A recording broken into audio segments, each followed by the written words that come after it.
さんこんにちは。ホリスティックライフコーチの立花さゆりです。今どこにいるかと言いますと、実は台湾に来ておりまして、こちらに8日間ぐらいお仕事で滞在する予定です。そして今こうやってホテルから動画を回しております。では本題に入ります。リバウンドしない断捨離のやり方っていうことでお話ししていきます。以前にいくつか断捨離のやり方、断捨離とは何かっていうことについてお話ししました。まだ見てない方は概要欄の方に貼っておきますので、皆さんぜひそちらも見てみてください。せっかく頑張って断捨離したのに、後からまた物を買い足して、空けたスペースを埋めてしまったら意味がないですよね。もったいないです。はい。では今日は物を増やさないためにどうすればいいかっていうことについてお話しします。はい。まずはお買い物に行く際に気をつけていただきたいこと。お買い物って楽しいですよね。わかります。でも、ついついいらんもの買ってしまいますよね。では結論から言います。いらんものを買ってしまわないために、これです。迷ったらやめてください。お買い物をしているときに、なんか可愛いものを見つけて、これ可愛いとか思って試着してみたりとかするじゃないですか。でも、いざとなったら、買おうかどうか迷うじゃないですか。どうしようかなって。みんな経験あると思います。はい。もう迷ったらやめてください。一回立ち止まって、私迷ってるなって思ったらもうやめましょう。なので皆さん、買い物に出かける際はもう手のひらに書いといてください。迷ったらやめます。びっくりマークって書いといてください。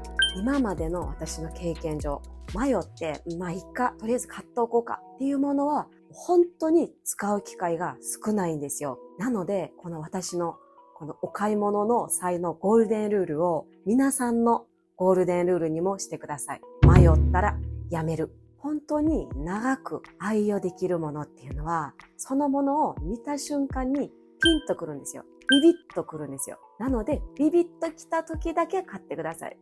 でも、迷ったら絶対にやめてください。はい、続きましてその2です。お家に収納を増やさないことです。例えば収納棚であったりとか、あとクローゼットの中のハンガーは絶対に買い足さないようにしてます。ハンガーが増えるってことは絶対にお洋服が増えてるってことですよね。なのでハンガーは絶対に買い足さないようにしてください。はい。ではリバウンドしない断捨離のやり方その3。1個買ったら家にある同じようなものを1個手放すっていうやり方です。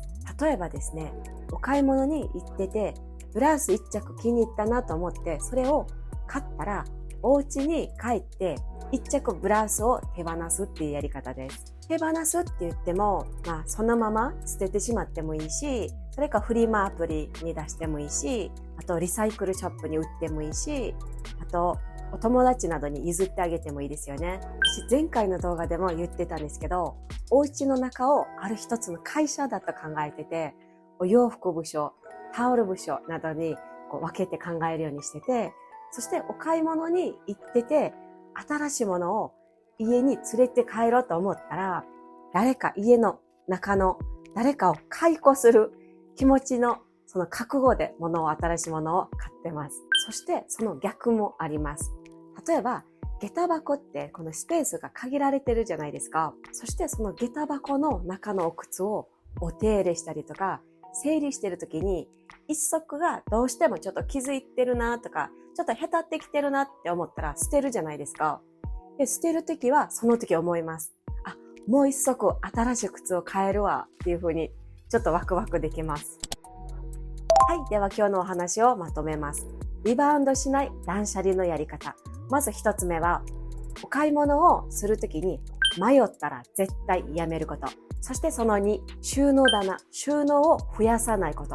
特にハンガーを買い足さないことです。はい。その3、1個買ったら同じようなものを1個手放すことです。はい。皆さん今日の動画いかがだったでしょうか？いいねと思った方はいいねボタンとチャンネル登録よろしくお願いします。はい、もしかしたら皆さんの中にちょっとお気づきの方いらっしゃるかもしれないので、ちょっとご説明させてください。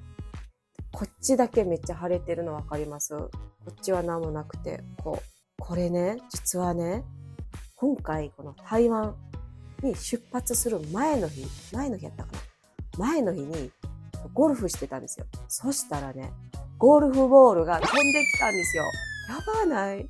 ゴルフボールに当たったっていう方、私聞いたことないです。びっくりして、何が起こったんかなとか思いながら、そしたらもう周りの方もうわーってなって大変だ言って、そしたらその犯人ではないけど、その撃たれた方もみんなで来てくださって、すいませんってすっごい謝ってくださって、もうその時はもう私はもう何もなかったんで、ちょっと痛いのと腫れてるのとぐらいだったんで、もう大丈夫ですよ、今のところ何もないんで大丈夫ですっていうふうに返して、でもその方はそのゴルフ保険に入ってるそうで、連絡交換だけして別れました。ここ全然今何もしてないんですよ。ちょっと腫れてるぐらいで。そしてこっち側の口ちょっと開けれなくて、最近もこっちで食べてます。なので全然お気になさらないでください。